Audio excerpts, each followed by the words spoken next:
അസ്സലാമലൈക്കും വറഹ്മത്തുള്ളാഹി വബറകത്തു. ബിരിയാണി കഴിഞ്ഞു. ഇനി അടുത്തത്. ഹലോ. അസ്സലാമലൈക്കും വറഹ്മത്തുള്ളാഹി വബറകത്തു. വാലേക്കും അസ്സലാം. വാലേക്കും അസ്സലാം. മുബാറക് മുബാറക്. അയ്യോ, ഞാൻ മുബാറക്കല്ല, മുബീനയാ. നിനക്ക് ആള് മാറിപ്പോയതാ. അയ്യോ അതല്ല, ഈദ് മുബാറക്. ഓ, ഈദ് മുബാറക്, ഈദ് മുബാറക്. പാത്രങ്ങൾ എടുത്ത് വരട്ടെ. പാത്ര എന്തിനാടി? അയ്യോ, അപ്പൊ ബക്രീദിന് ബിരിയാണി ഇല്ലേ? ബക്രീദിന് ഞങ്ങൾ ബിരിയാണി വെക്കാറില്ല. ഇന്നിവിടെ സാമ്പാറും ചോറാ. സാമ്പാറും ചോറാ? നിങ്ങൾ ബക്രീദിന്റെ അന്ന് സാമ്പാറും ചോറൊക്കെ കഴിക്കുവോ? ആടി, ഞങ്ങൾ ബക്രീദിന്റെ അന്ന് സാമ്പാറും ചോറും ഉണ്ടാക്ക. ബക്രീദിന്റെ പിറ്റേ ദിവസമാണ് ബിരിയാണി ഉണ്ടാക്ക. ഓഹോ അതെയോ. എന്നാ ഞാൻ നാളെ പാത്രം കൊണ്ടുവരാം. അയ്യോടി, ഞങ്ങൾ ഇന്ന് വൈകിട്ട് നാട്ടിക്ക് പോവും. അപ്പൊ ബിരിയാണി തരാൻ പറ്റില്ല. അതെ അതെ, പക്ഷെ അടുത്ത റംസാൻ എന്തായാലും ബിരിയാണി തരാട്ടാ.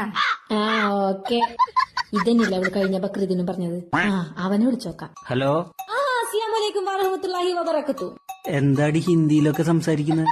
ഹിന്ദി അല്ല, അറബിയാ. ഞാൻ വിഷയതാ. അതൊക്കെ എന്തിനാടി എന്നോട് പറയുന്നത്? ബക്രീദല്ലേ, ബിരിയാണി താ.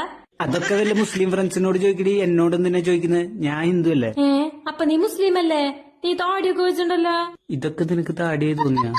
എടി, ഇതൊരു തോർത്തെടുത്ത് തുടച്ചാ പോവാന്നുള്ളൂ. അല്ല, താടി വെച്ച മുസ്ലിം ആവോ? അപ്പൊ ഇക്കൊല്ലവും ബിരിയാണി ഇല്ല.